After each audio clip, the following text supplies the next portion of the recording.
Good morning, students. Today we are going to about investment function. The investment function refers to investment interest rate relationship. Interest ரேட்டுக்கும் இன்வெஸ்ட்மெண்ட்டுக்கும் இடையில் இருக்கக்கூடிய relationship சொல்கிறாங்க. இந்த இடத்துல interest rate அப்படிங்கிறது வட்டி விகிதம், இன்வெஸ்ட்மெண்ட் அப்படிங்கிறது முதலீடு. ஸோ ரெண்டுக்கும் இடையில் இருக்கக்கூடிய தொடர்பு என்னன்னு பார்க்க போகிறது தான் investment function. There is a functional and inverse relationship between rate of interest and investment.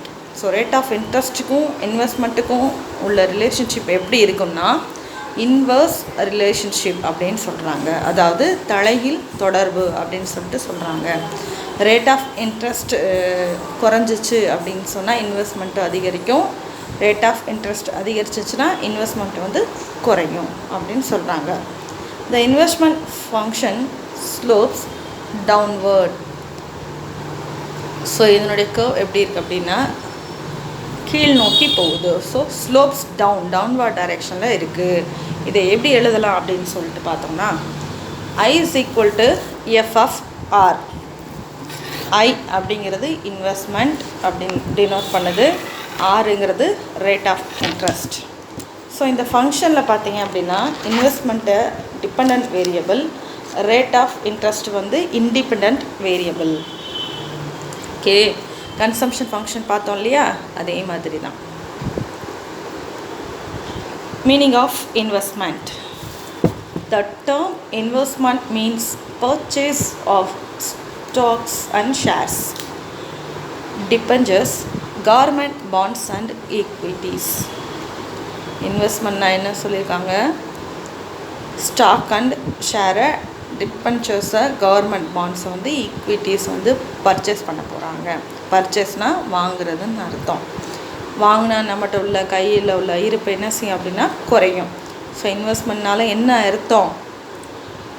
ஒரு இடத்துல நம்ம ப்ராஃபிட் எடுக்கிறதெல்லாம் வேறு. ஸோ அந்த டைமில் வந்து என்னது எக்ஸ்பெண்டிச்சர். இன்வெஸ்ட்மெண்ட்னால் ஒரு பொருளை வாங்குவோம் இல்லையா, ஸோ ஒரு செலவு பண்ணி தான் வாங்க போகிறோம். ஸோ அந்த இடத்துல அது வந்து எக்ஸ்பெண்டிச்சர். ஸோ எதுக்காக செலவு பண்ணுறோம் அப்படின்னா என்னென்ன வாங்குகிறோம்? ஸ்டாக் அண்ட் ஷேர் வாங்க போகிறோம். ஸ்டாக்ஸ் அப்படின்னா பங்குகள், ஸ்டாக்ஸ் அப்படின்னா டிபெண்டன்ச்சர்ஸ் அப்படின்னா கடன் சார்ந்த பத்திரங்கள், கடன் வாங்குறதுக்கான பத்திரங்களை டிபென்ச்சர்ஸ் அப்படின்னு சொல்லிட்டு சொல்லுவோம்.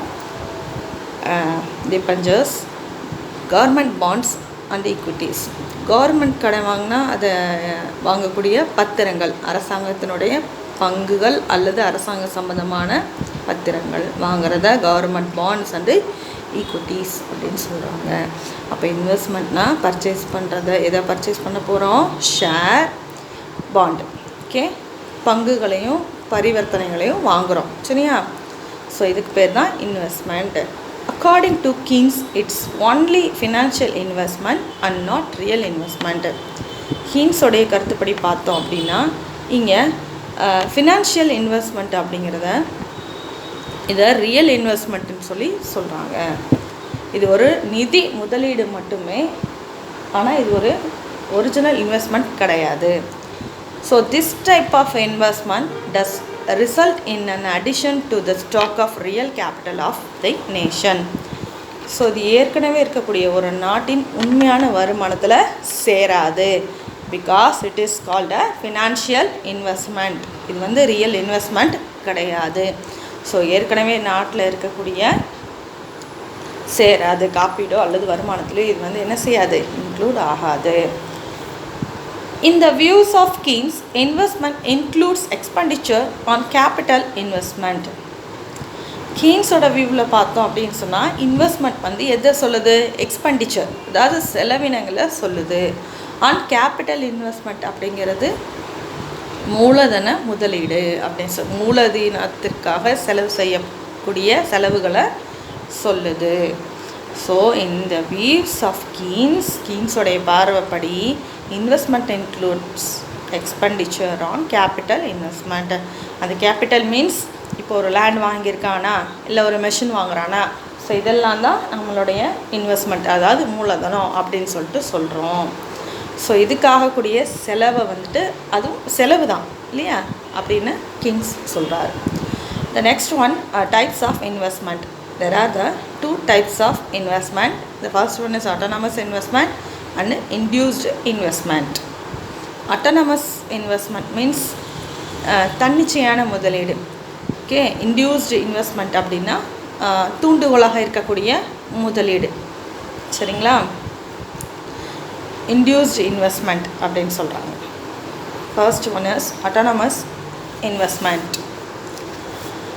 Investment that is not dependent on the national income. இந்த இன்வெஸ்ட்மெண்ட் எதை சார்ந்து இருக்காது அப்படின்னா நேஷ்னல் இன்கம்மை சார்ந்து இருக்காது. எது? Autonomous investment. Mainly done with the welfare motive and not for making profits. இதனுடைய நோக்கம் என்ன அப்படின்னு சொல்லிட்டு பார்த்தோன்னா பீப்புளோட வெல்ஃபேர் அதான தவிர ப்ராஃபிட் கிடையாது. ஸோ எக்ஸாம்பிளாக ஏதாவது சொல்லணும் அப்படின்னா construction of road, bridges, school, charitable houses அப்படின்னு சொல்லிட்டு சொல்கிறாங்க. Charitable houses. ஸோ ரோட் போடுறது, பிரிட்ஜஸ் கட்டுறது, பாலம், ஸ்கூல் கட்டுறது, இது எல்லாமே வருமானம் வந்தால் தான் செய்யணுன்றது கட்டாயம் கிடையாது. வருமானம் வருதோ இல்லையோ அதுக்கு ஒரு நாட்டில் வந்து மக்களுடைய முன்னேற்றம் தான் இதில் வந்து முதன்மையாக கருதப்படுது இல்லையா? ஸோ இதெல்லாம் வந்துட்டு பார்த்திங்க அப்படின்னா நேஷ்னல் இன்கம்க்கும் இந்த சம்மந்தமான முதலீடுகளுக்கும் வந்துட்டு நிறைய வேரியேஷன் இருக்குது. ஸோ அதனால தான் அட்டானமஸ் இன்ஸ்டிடியூஷன் வந்து இண்டிபெண்ட் அப்படின்னு சொல்லிட்டு சொல்கிறாங்க. ஸோ இது வெல்ஃபேருக்காக செய்யக்கூடிய ஒரு இன்வெஸ்ட்மெண்ட் தானே. Not affected by rise in raw materials or wages of workers. இப்போ என்ன பண்ணுறாங்க, இங்கே இடத்துல ரா மெட்டீரியலோட விலை அதிகமாக போயிடுச்சு, மக்களுடைய வேஜஸ் கூலி அதிகமாக போயிடுச்சு அப்படின்னாலும் அட்டானமஸ் இன்வெஸ்ட்மெண்ட்டை பாதிக்காது. அவங்க விலையை அவங்க எப்பயும் போல் போயிட்டே தான் இருக்கும். ரா மெட்டீரியலோட ரேட் அதிகமானாலும் ஒர்க்கருடைய கூலி அதிகமானாலும் அட்டானமஸ் இன்வெஸ்ட்மெண்ட்டை வந்து பாதிக்காது. The next one, essential to development of nation and out of depression.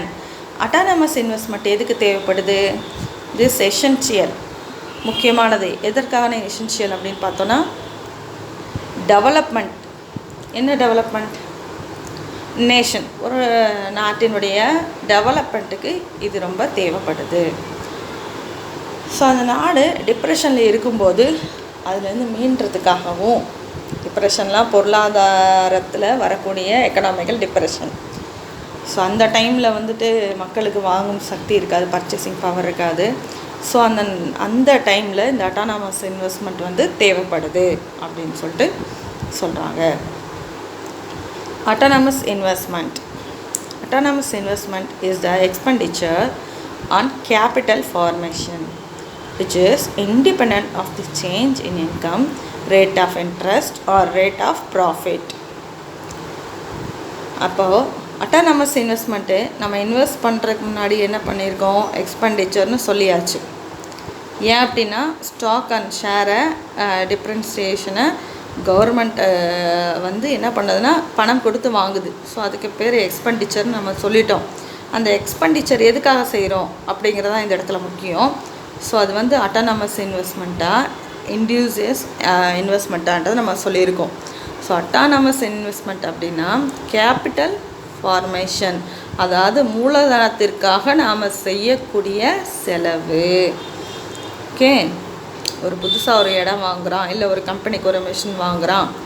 So இதெல்லாம் வந்துட்டு ஒரு இன்வெஸ்ட்மெண்ட். ஓகே, ஸோ கேபிட்டல் ஃபார்மேஷனுக்காக செய்யக்கூடிய செலவு தான் அட்டானமஸ் இன்வெஸ்ட்மெண்ட். இப்போ இது ஒரு இண்டிபெண்ட் இது தான் அப்படின்னா இது வந்து தேசிய வருமானம் வந்தாலும் வராட்டினாலும், அதில் ரேட் ஆஃப் இன்ட்ரெஸ்ட் அதிகரித்தாலும் குறைஞ்சாலும், ப்ராஃபிட் இருந்தாலும் இல்லைனாலும் இதை வந்து என்ன செய்யாது, எந்த விதத்துலையும் அதை வந்து இது டிபெண்ட் பண்ணி இருக்காது. இது எப்பயுமே இண்டிபெண்ட் அப்படின்னு சொல்லிட்டு சொல்கிறாங்க. சொல்கிறது புரியுதாப்பா?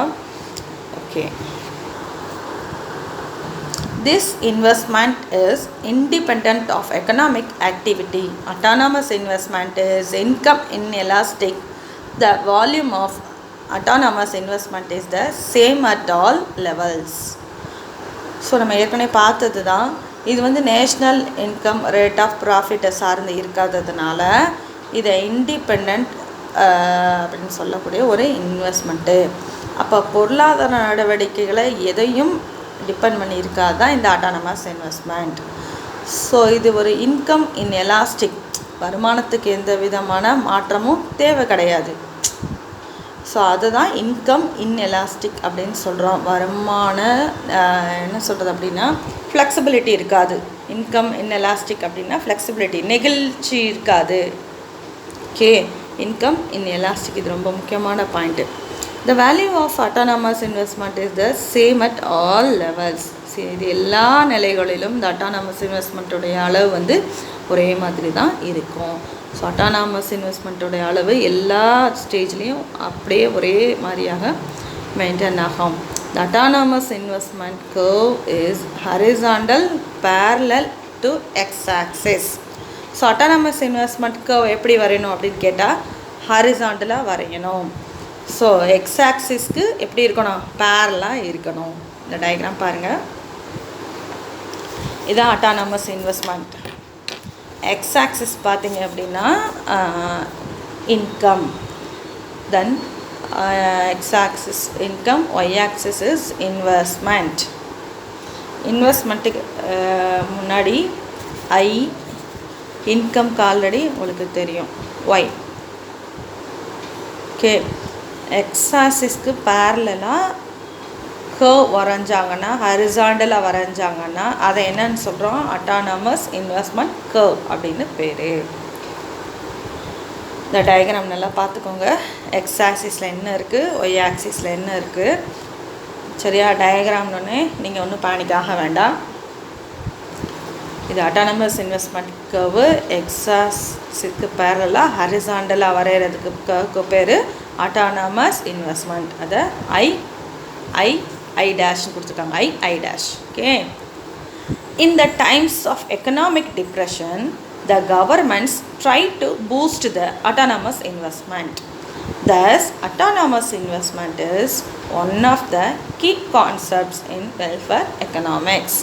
ஸோ கவர்மெண்ட் வந்து அட்டானமஸ் இன்வெஸ்ட்மெண்ட்டை வந்து எப்போ அதிகப்படுத்துவாங்க அப்படின்னு சொல்லிட்டு பார்த்தா, எக்கனாமிக் டிப்ரெஷன் பீரியடில், பொருளாதாரம் வந்து மந்த நிலையில் இருக்கும்போது, பர்ச்சேசிங் பவர் வந்து மக்கள்கிட்ட இல்லாத பொழுது, ப்ரொடக்ஷனுக்கு ரொம்ப சிரமமாக இருக்கிற பொழுது வந்துட்டு பர்ச்சேசிங் பவர் இல்லை, ப்ரொடக்ஷன் இல்லை அப்படிங்கிற டைமில் கவர்மெண்ட் வந்து இந்த அட்டானமஸ் இன்வெஸ்ட்மெண்ட்டை வந்து அதிகப்படுத்தும். ஸோ இந்த அட்டானமஸ் இன்வெஸ்ட்மெண்ட் அப்படிங்கிறது it is a key concept in welfare economics. ஒரு நாட்டினுடைய பொருளாதாரத்திற்கு, சரியா, அட்டானமஸ் இன்வெஸ்ட்மெண்ட் வந்து கண்டிப்பாக இருந்தாகணும் அப்படின்னு சொல்லிட்டு சொல்கிறாங்க. ஓகே, அப்போ அட்டானமஸ் இன்வெஸ்ட்மெண்ட்டை பண்ணி அந்த நாட்டினுடைய மக்களுடைய எக்கனாமிக் வெல்ஃபேரை வந்து என்ன செய்யணும், கொண்டு வரணும் அப்படின்னு சொல்லிட்டு சொல்கிறாங்க.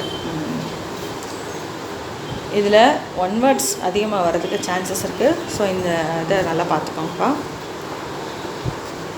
Generally, government makes autonomous investment because of the welfare consideration. Government எதுக்காக அட்டானமஸை வந்து இன்வெஸ்ட் பண்ணுறாங்கன்னா, மக்களுடைய நலனுக்காக மட்டும்தான். ஓகே, இன்டியூஸ்ட் இன்வெஸ்ட்மெண்ட் இஸ், அதாவது தூண்டப்பட்ட முதலீடு. என்ன தூண்டப்பட்ட முதலீடு அப்படின்னா, induced investment is the expenditure on fixed assets and stocks which are required when level of income and demand in economy goes up. இப்போ என்ன சொல்ல வராங்கன்னா, இன்வெஸ்ட்மெண்ட்டும் அப்படின்னு சொன்னாலே அது என்ன நம்ம புரிஞ்சுக்கணும். இட்ஸ் கால்ட் அ எக்ஸ்பெண்டிச்சர், முதலீடு. சரியா, ஒரு கையில் நம்மளுக்கு ஏதோ ஒரு இன்கம் வருது, ஒரு வருமானம் வருது, அதை நம்ம என்ன செய்கிறோம், ஒரு பொருள் வாங்குறதுக்காக செலவு பண்ணுறோம் இல்லையா? ஸோ அப்போ அது நம்மளுக்கு அந்த பொருள் நம்மளுக்கு வேணும் அப்படின்னா சும்மா வாங்க முடியாது. ஸோ அதுக்கு நம்ம என்ன பண்ணுறோம், செலவு பண்ணுறோம். சரியா? ஸோ அப்போ எக்ஸ்பெண்டிச்சர் வந்து இன்வெஸ்ட்மெண்ட் அப்படின்றது எக்ஸ்பெண்டிச்சர் தான். அந்த எக்ஸ்பெண்டிச்சர் வந்து கேபிட்டல் ஃபார்மேஷனுக்காக இருந்துச்சுன்னு சொன்னால் அது அட்டானமஸ் இன்வெஸ்ட்மெண்ட். அந்த எக்ஸ்பெண்டிச்சர் எப்படி இருக்குன்னா, ஃபிக்ஸட் அப்படி இருக்கணும். ஃபிக்ஸட் லெவலில் இருந்துச்சுன்னா, அதாவது அசையாத சொத்துக்களாகவும் ஸ்டாக்கில் இருந்துச்சு அப்படின்னு சொன்னால் அதுக்கு பேர் இன்டியூஸ்டு இன்வெஸ்ட்மெண்ட். ஓகே, அதாவது பங்குகள் மீதும் அசையா சொத்துகள் மீதும் செய்யக்கூடிய செலவுக்கு பேர் தான் இன்டியூஸ்டு இன்வெஸ்ட்மெண்ட். இது எப்போ தேவைப்படும் அப்படின்னு சொன்னால், நம்மளுடைய இன்கம் லெவல் அதிகரிக்கும் போதும் பொருளாதாரத்துடைய தேவை அதிகமாக இருக்கும் போதும் அந்த இடத்துல இந்த இன்டியூஸ்டு இன்வெஸ்ட்மெண்ட் வந்து செய்து தான் ஆகணும். ஓகே, இப்போ இந்த இன்டியூஸ்டு இன்வெஸ்ட்மெண்ட் தேவைப்படுது. நம்மளுடைய லெவல் ஆஃப் இன்கம், நம்மளுடைய வருமானத்துடைய அளவும் டிமாண்ட் இன் எக்கனாமிக், பொருளாதாரத்துடைய தேவையினுடைய அளவும் அதிகரிக்கும் போது இந்த இன்டியூஸ்டு இன்வெஸ்ட்மெண்ட் வந்து தேவைப்படுது. Induced investment is profit motivated. அப்போ அட்டானமஸ் இன்வெஸ்ட்மெண்ட் வந்து வெல்ஃபேர், இன்டியூஸ்டு இன்வெஸ்ட்மெண்ட் வந்து ப்ராஃபிட் மோட்டிவேட். சரியா? It is related to the changes of national income.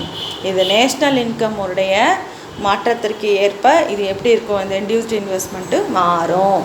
So national income increase ஆச்சுன்னா இந்த இன்டியூஸ்டு இன்வெஸ்ட்மெண்ட் இன்க்ரீஸ் ஆகும். நேஷ்னல் இன்கம் வந்து டிக்ரீஸ் ஆச்சுன்னு சொன்னால் இன்டியூஸ்டு இன்வெஸ்ட்மெண்ட் வந்து டிக்ரீஸ் ஆகும். ஸோ அதனால தான் இது ரெண்டுக்கும் ரிலேஷன்ஷிப் இருக்குது அப்படின்னு சொல்கிறாங்க. The relationship between the national income and induced investment is positive. சரியா? ஸோ இது ரெண்டுக்கும் இடையில் இருக்கக்கூடிய இது வந்து எப்படி இருக்கும், positive. So decrease in national income leads to decrease. So national income rise ஆனால் இன்டியூஸ்டு இன்வெஸ்ட்மெண்ட் ரைஸ் ஆகும். நேஷ்னல் இன்கம் ஃபால் ஆச்சுன்னா, அதாவது குறைஞ்சிச்சின்னா இன்டியூஸ்டு இன்வெஸ்ட்மெண்ட்டும் ஃபால் ஆகும், அதாவது குறையும். அதான் அதில் சொல்ல வராங்க. Induced investment is income elastic. இங்கே வருமானத்தில் வந்து சேஞ்சஸ் பண்ணிக்கலாம். ஸோ வருமானத்தை வச்சு தான் இன்வெஸ்ட்மெண்ட்டு நடக்குது. அப்போது இன்டியூஸ்டு இன்வெஸ்ட்மெண்ட்டினுடைய இன்கம் சொன்னோம்னா, இன்கம் என்ன சொல்லணும், income elastic. It is positively slope as shown here அப்படின்னு சொல்கிறாங்க. ஸோ இந்த டயக்ராம் வந்து வரைஞ்சிருக்காங்க. ஸோ அந்த டயக்ராமை பாருங்கள். இன்டியூஸ்ட் இன்வெஸ்ட்மெண்ட்டில் வந்து எக்ஸ் ஆக்சிஸ் ஜிஎன்பின்னு கொடுத்துருக்காங்க, கிராஸ் நேஷ்னல் ப்ராடக்ட். சரியா?